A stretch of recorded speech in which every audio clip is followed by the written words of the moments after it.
Welcome to Dead Man Talking. Tonight's story is long overdue in the return of my brother from another mother, the incredible, super talented Michael Lockhart. But as ever guys, please do let us know what you thought down below in the comments box. Please do like and share. It really does help build the channel and our community further.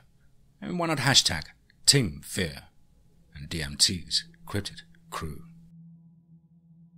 And so, with that aside, let's get into tonight's story. Entitled Cryptid Invasion, Small Town Horror. Let's get straight into that. Oh my gosh, did you see that? Chanel shrieked into her boyfriend's ear.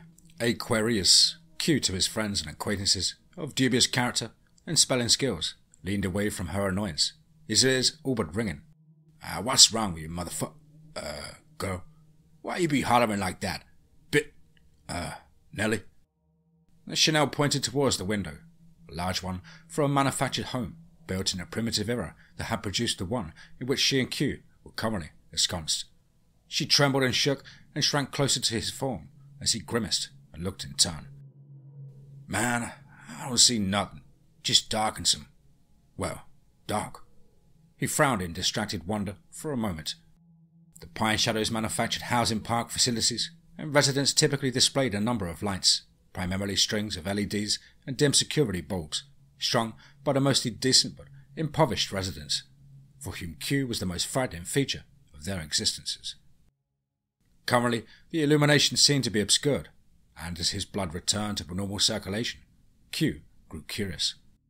A sickly yellow halo cast from the nearest pole light silhouetted something.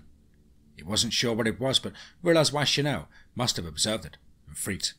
She was pretty high-strung or strung out. Whatever.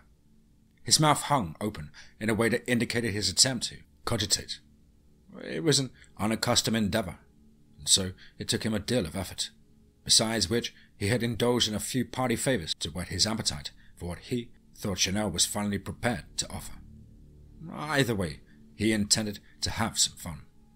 Now, he didn't know whether he hallucinated or was mistaken. He was sure that it had to be the latter. And what he saw, what he continued to see, could not be anything other than a mistake. An illusion cast by a combination of high emotions, impaired perceptions, and poor lighting. The blazing eye that shone in profile, the long face, the immense height, the steam or smoke that issued from the nostrils. Like a werewolf from the movies, he finally concluded. Chanel continued to stare and then shrieked again. It's staring at us. What the fu... She trailed off her astute observation and continued to return the gaze of the thing. Then she saw its lips curl and revealed a row of teeth that were far too large for any creature known to her. For that matter, the beast's head rested high above where a normal person's profile would be. Them teeth and that eye, it ain't right, it's like too big. Q, having figured out what he saw was beyond the normal range of hallucinations, and having further concluded that any such unnatural monstrosity posed a danger, reached a conclusion on what he should do. His natural solution for most vexing problems. He fished among his outerwear from earlier in the evening that was now piled untidily on the floor. He managed to find what he needed, his nerve, in the form of a 380 semi-automatic pistol, manufactured in some Eastern European nation, or former nation. He employed it often to show up his failing courage when he carried it.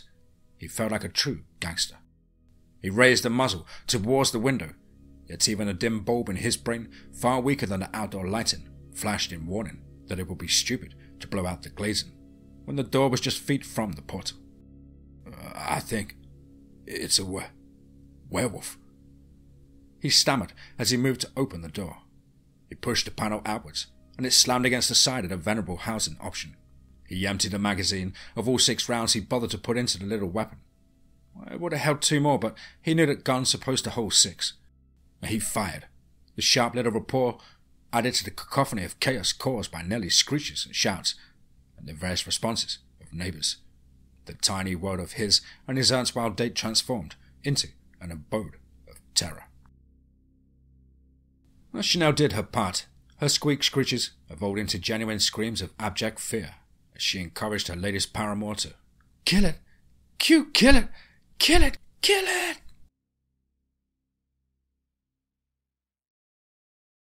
LT, thanks for coming over so fast. RP, one of them is a known felon and has open warrants, to include assault of a public servant and resistant arrest. So, based on a new policy. Sergeant Booth let a comment trail off into the space. Lieutenant Hornbuckle knew the policy well, since he'd authored it, a fact neither unknown nor appreciated by the sergeant. He grinned at her. Thank you, Sergeant.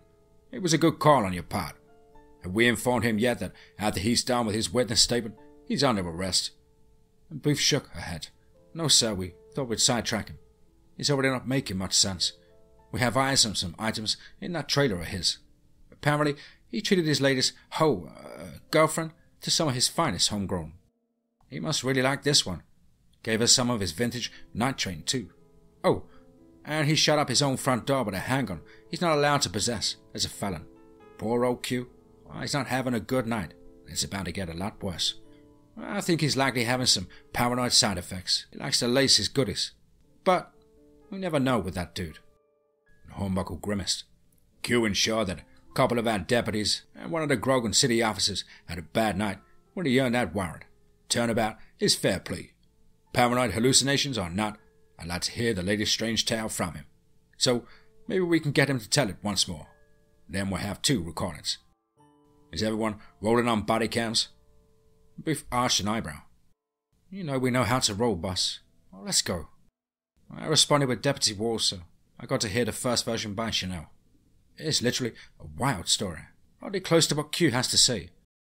She smirked a little in anticipation of what her manager was about to hear and wondered what his reaction would be. Priceless, she gasped. I tell you, I ain't lying. It was a straight up monster. Like a movie or something, man. Q insisted when he saw the blank expression on Lieutenant Hornbuckle's face. After a moment, Hornbuckle shrugged. Nobody called you a lie, Q. It's just a weird tale. You say it looked like a werewolf, dude. Like a big-ass effing dog, but, you know, on 2 legs like a dude. I shot the son of a bitch and it disappeared. Can't find no blood or nothing. Like some kind of ghost. Never seen nothing that big. He shook his head as if to clear the images. Hornbuckle nodded to Sergeant Booth and then turned to walk over to speak with Chanel. And from behind, he heard Clue exclaim, Arrested? For what? Why am I already in handcuffs, man? And then something about a right to defend his home with his tiny pistol. Well, it didn't matter. As far as the lieutenant was concerned, his story had been a paranoid fantasy. And then Chanel told him pretty much the same tale. And just as Sergeant Booth had indicted, it was reasonably consistent. So it was like a big dog head, way up tall. She stretched to her full height and reached as high as her arm would extend above her head. I ain't never seen nothing that big. It's like all up in the fog too, like, you know, it's making fog come out of its mouth. When I first seen it, he was like looking in the window at us. Big old face, big teeth, and them eyes, like crazy demon eyes. I was like, nope, I gotta get out of here. And then Q shoots it to pieces, but nothing happened. And Q, barely in earshot as he was escorted past, screamed his outrage at the former object of his affections. What? You crazy bitch! His threats were curtailed by strong hands that quickly subdued him and marched him to the back end of the transport unit. He glared over his shoulder. You so dumb, Nellie. Why you gotta run your mouth? Chanel looked startled for a moment, then realizing her mistake, attempted to correct the problem. Oh, like I was saying, somebody, not Q, no way. He don't got no gun. Somebody shot at that thing, and it like runs, like right up into the woods on 2 legs. I was just like glad it would be gone. After he thanked Chanel and turned his attention back to the deputies who took her official statement, the lieutenant met again with Sergeant Booth. Gandy, did anyone else in the park see this thing? And she shrugged. I doubt it, but I'll send Deputy Morris and a canine around to ask. Maybe the dog can pick up on a scent. And Hornbuckle nodded. He knew that the patrol dog on their shift was a sight hunter, but if anyone or anything still lingered in the area, Ranger might pick up on his scent. But he was perplexed. The stories from the two sub-erudite witnesses had been very consistent. They'd clearly observed something. He heard a call on the radio to request that units respond to the inside-outside travel center for a disturbance, or an intruder, perhaps both. The dispatcher included that the caller had been nearly incoherent, and she was in the process of gathering more information. And the truck stop convenience store was not far from the trailer park, and Hornbuckle made good time. While on the way, he phoned his boss, the chief deputy from the patrol division. I had time to put some weight on the other shoulders, he decided. It was early, but it felt like the beginning of a long shift. He had to leave a message. Chief, Ross Hornbuckle. Got some odd stuff happening. I'll have more details shortly. Just wanted you to know that I'll be calling later with updates. Checking out the second scene in a possibly related incident. Unknown cause, but I'm feeling the vibe. I'll check you soon. Now, he normally would bother his boss without something concrete, but he knew that the CD trusted him and would rather be in the loop than surprised. Now, he briefly activated the emergency lights on his otherwise slick-top, unmarked vehicle to let the deputies on the scene know he'd arrived. He saw two outlined forms investigating the back side of the building with flashlights, and he approached them first, and one called out to him. Hey, LT! Babin is inside talking with the store owner. Or maybe the owner's brother or cousin. He wasn't all that clear. Thought we should look around out here while the scene was hot. Short version, he said he came out to empty the trash or something, and something big came out of the woods. About 7 or 8 feet tall. Had a long snout. Said that it was covered in hair and maybe spots of blood. Eyes glowed yellow to green. It made some weird noises and chased him back inside the store. And Ross nodded. Any footprints? The deputies looked at one another sheepishly. Then the spokesperson replied, We haven't checked yet, sir. It took only a moment to find a partial print in a little portion of moist dirt near the dumpster. Weird looking and pretty big. The Tucker opined, and Hornbuckle nodded. I'll go see if he has a camera that covers this area. Maybe we can catch the monster on camera. Maybe get a glimpse of bloody hide and yellow to green eyes. He soon found out that the camera covered the back door, but the owner didn't think it was useful to waste recording time on the dumpsters. A shadow seemed to intrude over the image of Javeed Patel, the reporting party. It was inconclusive, since lights illuminated the object that created the shadows from 2 angles, so that the dark images were overlain, though it was definitely large. Javeed was clearly in frame and clearly fleeing, or putting on a good show of it, and his shade was minuscule when compared to that of the monster. The interior camera angle showed him run into the office as soon as he slammed the door shut behind him. His father was the manager, but had been in the office during the encounter. I tell you, it was very big, very huge, tall as an elephant. It came from the dark, silent until I saw it. Then it blew out a loud, strange noise and smoke blew into my face from high above. More than 2 meters, I tell you. Oh, it stank, worse than that dumpster. And it had matted fur all over. Very dark and spots of blood, like it ate something alive and got splashed. I think it was a big feet or a forest demon. Javeed told his story for the 5th time. Each telling it seemed to calm him, and so Hornbuckle and the deputy Babin let him repeat it. The lieutenant instructed the deputy to take a formal statement, then return to his unit. Before he could call it in, that he was about to clear the scene, a large figure loomed out of the dark. Hornbuckle caught a glimpse of guard, halted, and his hands hovered in a defensive posture above his waistline. The approaching figure, apparently even more startled, stumbled to a halt. Hey, sorry, officer, I'll drive that rig. He looked back over his rounded shoulder to indicate a tractor-trailer near the big truck filling station. So, I wasn't going to say anything, but I could tell that Jay, the guy in the store, was shook up. I was too, so... Look, this is going to sound crazy. He paused, rubbed the back of his thick neck. Ross gave him a reassuring look. Can't be worse than anything else I've heard tonight. Promise, I won't give you a hard time. The trucker looked relieved. Thank you, sir.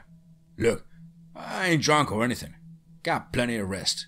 It's just that what I think I saw, was pretty weird and scary. Kind of hard to believe. I was on my way to the travel center, one of my regular fuel stops. That's how I know Jay. Anyway, on the way, I look over at the side of the road and this thing, I don't know, some kind of creature. Maybe a big old hairy man, but too big. Not right. We were standing at the side of the road, just inside some bushes.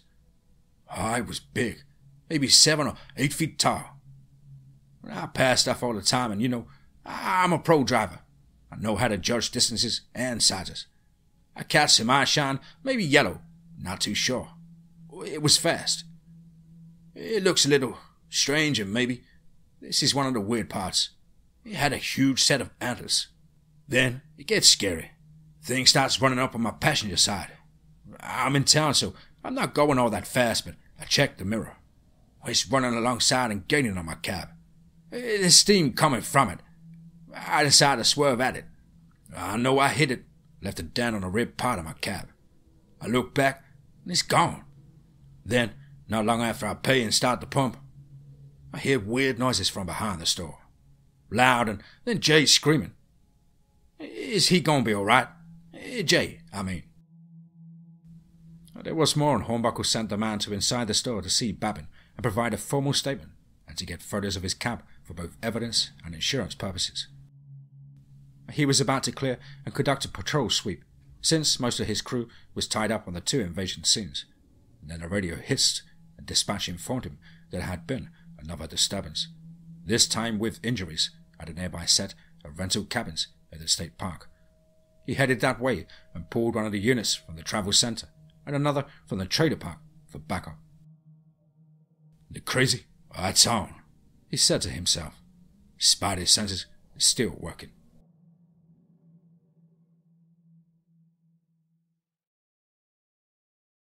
"Austin, I'm telling you, there's something outside the cabin. Can't you hear that scraping along the walls?" Francesca cautioned her cabin mate. Austin, ever the skeptic, and in this case uninterested in venturing outdoors in the dark, started to protest when he heard the unmistakable sound of hard, sharp object being dragged against the outside boards of the little rental cabin. And the place was not at all that solid, and the walls were only 1/3 cut timber facades, not true logs, so the sounds were quite audible. He nodded. "Okay, probably just some animal, maybe a dog or something," he offered. Francesca was having none of his excuses this time. "You hear how high up it is? Besides, unless the dog has an iron garden rake, you can't make those sounds. Let's get the flashlights and the pepper spray and go see what it is." Austin stared at her for a moment and then found a last-minute stall. "First, we should call the local police. Get some help headed this way." We don't need those redneck fascists. That's why we took this break from the city, to get away from all the law and order, and maybe being caught on camera without our mask at the last protest." Francesca shook her head. "Don't worry, big guy. I'll protect you." And with that, she triumphantly raised her device with the flashlight widget activated, and her keychain pepper spray as she lumbered past her scrawny companion. Austin, he just shrugged. "I had the same kind of light, but I don't have the pepper spray. Used it up when that group of pigs tried to move on us from in front of their station." He glanced around the room in a final, desperate, prevaricating technique. "Oh, I can take my knife." "You have a knife? You're like a big hunter." Francesca quieted when Austin triumphantly hefted his own means of defense, a 2-bladed folding utility knife with rounded tips for safety. And she shrugged. "Okay, let's go. I'll turn on the porch light and then we'll spring out and yell at whoever or whatever it is to go away." EMS arrived first. They'd been hovering in the area after all the weird dispatch calls. The crew knew that it was only a matter of time before someone was screaming and bleeding. Soon, a pair of frightened and unhappy campers were under immediate emergency care.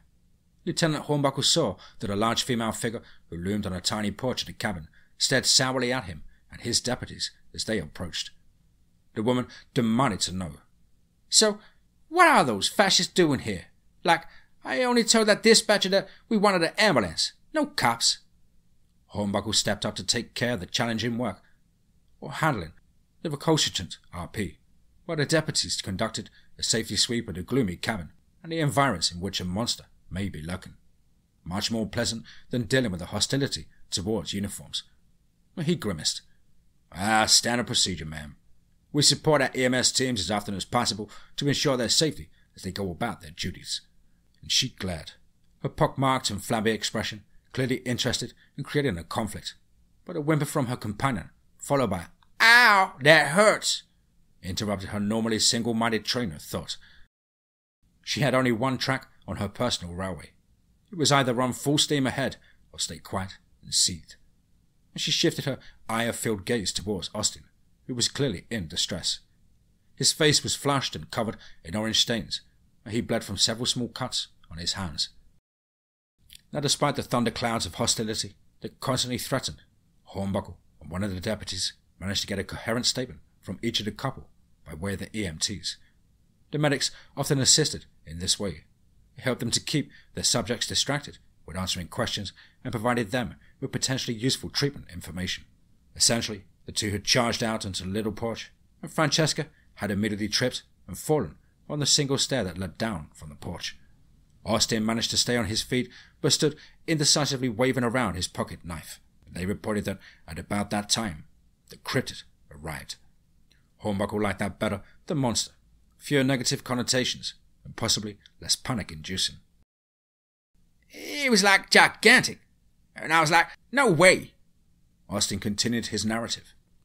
So, I see this thing stick out its head, way up high. It was just a skull, with some antlers. Then fronted and yells at it and sprays it all over the place.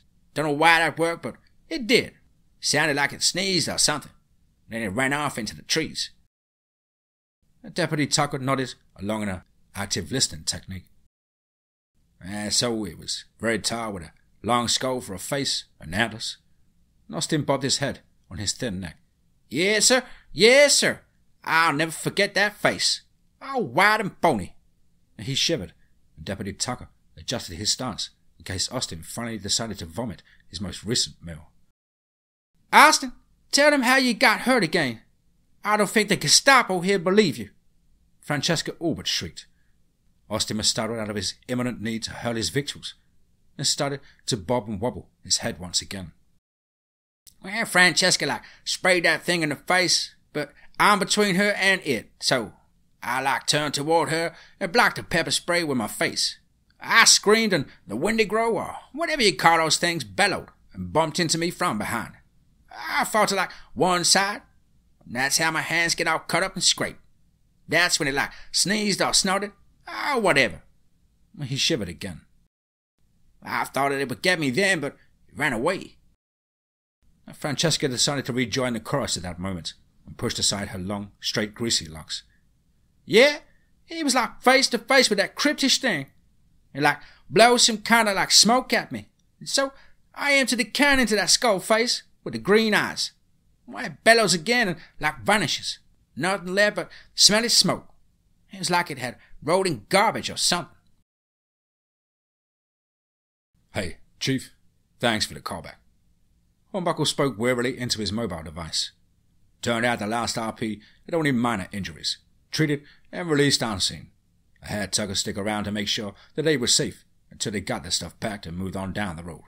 So far, we had a werewolf, some kind of big feet, a forest giant from the woods that chased a big rig like a dog chases a car, and now another giant, but with antlers and a skull for a face. Some of the crew said that these are all cryptids. It's another name for old-time monsters or boogers. Enough consistencies to know that something or someone is terrorizing people and getting pretty beat up in the process. If it's the same thing, or it's been shot, hit by a truck, and pepper sprayed. If it's different cryptids or human creeps, then at least 3 have injuries. Regular invasion. Maybe we can catch up to them. He paused while dispatch relayed the next incident. Okay, Chief. I'll keep you in a loop. One or more of the cryptid invaders has made an appearance at the No-Tell Motel, over near bypass for the interstate. Few injuries reported, at least one major. Too close to be coincidental. And before he could leave, Tucker ran out, waving his arms. Hey, LT, you got someone else. He halted outside the driver's door, and Hornbuckle looked up inquiringly. Mr. Yang, the guy that owns the cabins, said that he was busy early with someone who reported seeing Cryptid. Well, it wasn't long before the incident here with Austin and Francesca. Seems some tent camper decided to go into the brush and pop a squat. Something big chased him and ran him into the trees. Got himself a broken ankle and a bad abrasion on one eye. Yang said that his wife and the guy's partner drove him to hospital. I'll get on it, and I heard the dispatch call. Yang said the guy was pretty freaked. Ross nodded. Thanks, Tucker. I'll touch bases with you as soon as I know what's happened at the No-Tell Motel. Always something with that place. He made his way over a couple of miles to the bypass in the wake of the EMS unit. Sergeant Booth was on scene, for which he was relieved, and some of the deputies who had assigned to the earlier incidents had clearly cleared and come this way. A group of 5 individuals sat beside one of the patrol cars, with a couple of deputies speaking with them, and in one case attempting first aid. Another subject lay stretched on the ground near the cement sidewalk that fronted the rooms of the lower floor of the structure. Booth and another deputy knelt by this one, though he couldn't tell what they were doing. The EMS crew rushed to the supine subject. Booth moved to allow them to treat her or him.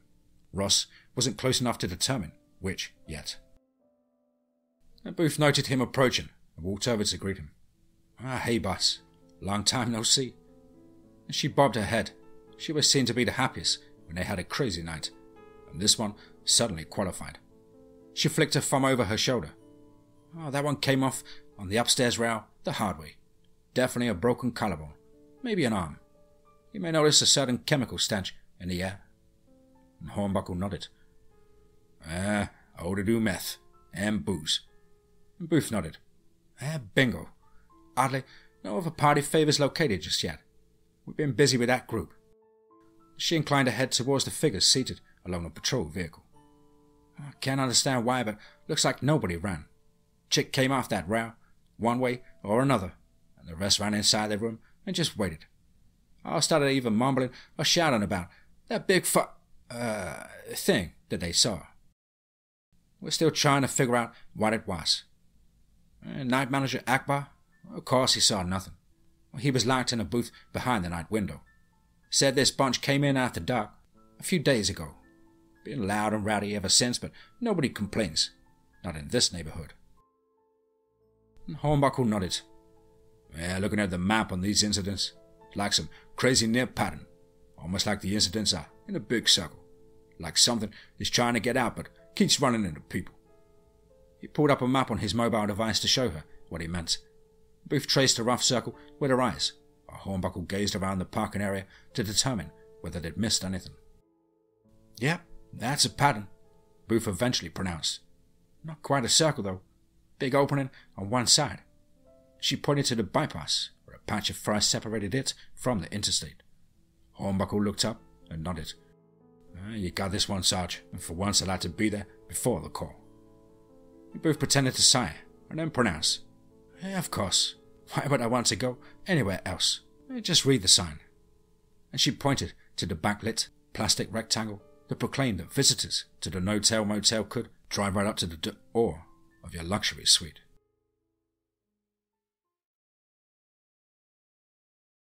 Now Cody awakened to the slow and heavy tread of footsteps that entered the little camping spot he and Sophie, his latest conquest, had chosen for their quiet rendezvous. He loved the outdoors, but the park was too crowded this time of year. Nobody lived on this old stretch of country road, 287B, besides Mr. Wesson, who had a little farm ranch at the end. It had once been on the other end of the road, before the highway department ruthlessly placed the interstate to one side of the little town. Cody was old enough to recall visits to Mr. Wesson's place when he was in first grade. The man kept several exotic pets, to include a llama, an emu, a pair of elk, a moose, and several others. And locals would bring their kids out to get photos with the strange menagerie, and to hear the tall tales from Manfred Wesson's extensive repertoire of stories. And the mud and gravel country road was lined with trees. When the interstate cut through it, the Wesson place had been on a continuous stretch. His property line had fallen short of the land the state purchased, and he was cut off from his neighbors who dwelt on the other side, the town side. That part of the country road, 287B, had been renamed Crossover Lane and led back towards the other side of Grogan City. This little clearing had become his favorite place to set up a tent and erect a small fire.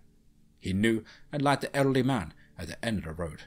He even helped with some chores in exchange for silence about the location of his campsite.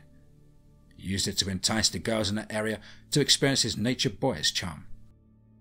As Sophie lay wrapped in a blanket he had provided, clearly fast asleep and snoring lightly. Exhausted by the lumberjack of love, he chuckled inwardly. The night was pretty dark and he listened intently, concerned that someone may have tracked down his little hideaway. The fire outside had burned low, but there was enough light that it created odd shadows on the tent walls. Odd, but familiar. The same kabuki theatre of tree limbs and twisted branches that had been there when he was last awake. He sat up slowly and quietly. Definitely somebody sneaking around the camp, he decided. He quietly reached for the pants he'd hastily discarded earlier in the night. The belt on them held the sheath for his knife. It was as impressive as he thought himself to be. A silhouette appeared at the front of the tent. The jawline was way too long to Cody's thinking, and he began to shake. He knew that the trees that cast their shades along the nylon wall reached a certain height, and that this thing outside the thin wall had to be enormous. It let out a weird, whining grunt, and steam or smoke was briefly outlined against the feeble light from the dying blaze outside. Cody knew his blade would be useless against anyone or anything so large, and he glanced at the still snoozing Sophie and realized that they would both be soon torn to shreds and maybe eaten. The shadow puppet's outline darkened as a new source of light emanated from behind it. The head rose impossibly high, and then a bellow snort like nothing Cody had ever heard erupted from the beast. It sprang into the darkness and crashed through the trees for a moment, and then all went silent. The light, it was from headlights. Cody was so relieved that he didn't care who found him. Maybe it was old man Wesson. He unzipped the tent door and found himself face to face with two county deputies. He was still gripping the knife, and they both drew sidearms and told him to stop. Hornbuckle contacted Deputy Walls and asked him to meet him on the county road that cut diagonally through the trees and towards the yellow lights of the interstate that glowed in the distance, like a ribbon through the darkness. Walls was clear and apparently eager to assist. He'd been left on patrol while the rest were tied up on scenes, and so the lieutenant knew he was probably anxious to get back on the Cryptid invasion. The biggest set of calls the county had received in many years, in volume if not intensity. And they met up and the two units crept down CR2 87B. The lieutenant in his slick top took the lead. He hadn't been out this way for an even longer time than the rest of his crew, but he knew the general layout and that Mr. Wesson was the only remaining inhabitant. When he saw the trail that led off to one side and was clearly made by recent and regular small vehicle traffic, probably four-wheelers, he knew they had to at least pause and take a look, in case their subject or subjects had taken a detour and put others in harm's way. And as he slowed to examine the fresh tracks on the muddy grass, he noted the yellow-orange glow of a campfire not far down the trail. He activated his alley light and shone it down towards the campfire, and Walls did the same with his more intense sidelight on his overhead bar. Both sheriff's office employees emerged from their vehicles with flashlights and weapons drawn and carried in the sole position, gripped against the waist. Barrels slightly extended so that any unintentionally fired rounds would strike in front of their toes. A hideous sound of rage emerged from the camp area, and brush began to crash and break in the wake of a very large body or bodies. They rushed forward and encountered Cody, half naked, knife drawn, and breathing heavily, and with a wild look on his features. And the rugged man dropped his blade on command, and a head and tousled locks emerged from the tent, and blearily inquired as to the nature of the disturbance. It didn't take long to determine that Sophie was aged 17, about half of Cody's age.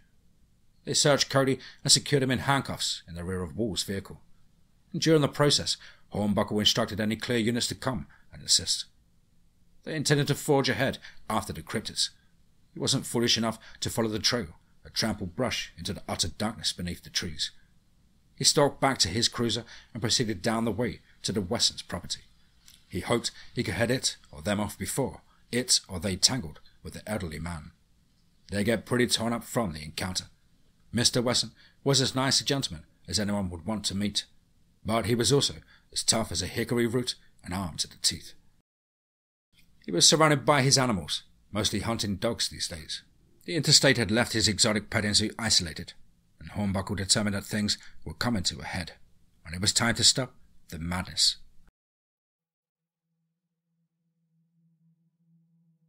Manfred Mann Wesson peered into the darkness from his front porch. He didn't bother with lights, only silhouetted his form.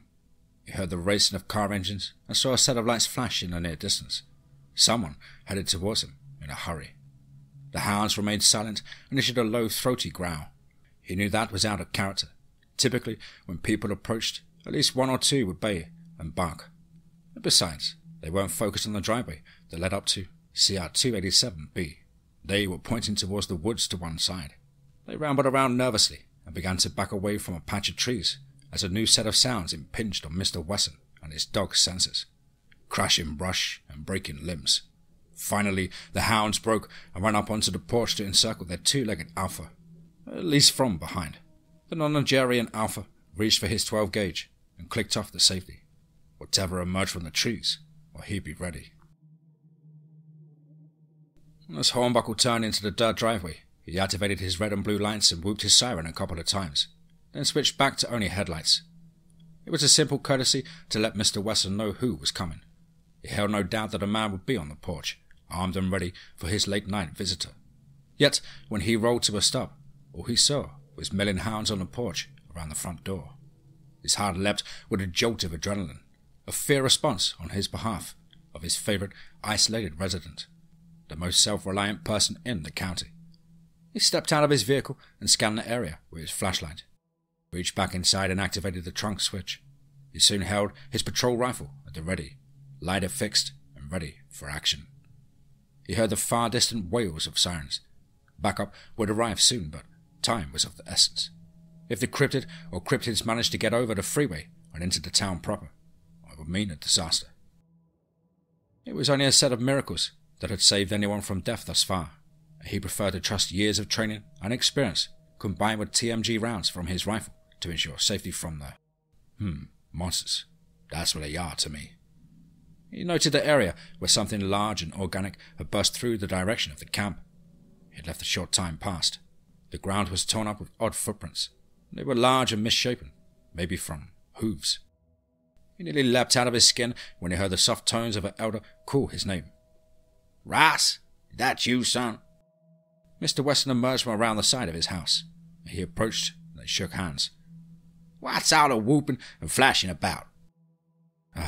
Well, Mr. Wesson, we had some kind of creatures, maybe more than one kind, attack folks on this side of the freeway. I tracked let's just say creatures this far, trying to catch it before it gets to the interstate, or worse yet, over to the other side, in among the Grogan City neighborhoods. Have you seen anything? It looks like it came your way." Then Mr. Wesson stood silent for a moment, considering. "Rice, you remember my old moose, Teddy? The one I named after Teddy Roosevelt, because of his bull moose body." Ross was puzzled at the abrupt change in subjects, but knew Mr. Wesson was not a frivolous man when it came to human safety. "Yes, sir. You had plenty of strange beasts. Folks used to bring their kids just to take photos with the giant deer and other exotics." The elder smiled toothlessly and bobbed his head. True, but I missed him when he died. Pleasant fellow, old Teddy. He was already getting old when they put him in that fancy road." And as he spoke, he turned and started to walk back the way he'd come, around to the back of the house. Hornbuckle easily caught up to walk beside him. "I found out that not every moose is like old Teddy. Some are downright cranky and like to roam, no matter how much good sense is put in front of them." Hornbuckle heard a calmer version of the bellow he had heard in the woods, what seemed like hours in the past, but what was indeed less than half an hour past. It was followed by a snort and a slubbery moan. His light presented the wooden rail fence and a set of feet just behind the lowest rail. The legs extended upwards, and the body and head rose well above his own substantial height. He noticed some wounds and a broken antler, A little dried blood resided on one side of the poor beast's mouth.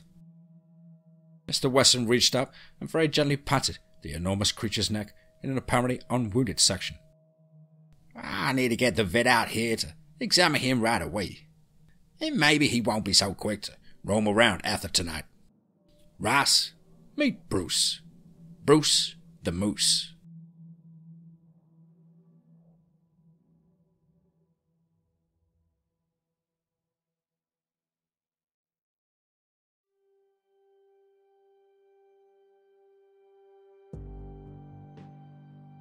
Wow. Wow, wow, wow, wow, wow. Suddenly another one. Wow. What a mysterious and action-packed story there, from the incredible mind of our brother from another mother, Mr. Michael Lockhart. Big thank you, Michael, as always, for your incredible support and input on this channel. Got quite a few stories to make our way through over the next coming weeks. I hope you enjoyed this rendition, Michael. I look forward to speaking to you soon. Well, guys and girls, as ever, you know the drill. Please do let us know what you thought down below in the comments box. Please do like and share. It really does help build the channel and our community further. And why not hashtag TeamFEAR and DMT's Cryptid crew. Now, if you think you can pen a story packing that much punch or that much mystery, then please do get in touch with me at the contact email, which is as on screen. contactthedeadone@gmail.com. I really look forward to hearing from you.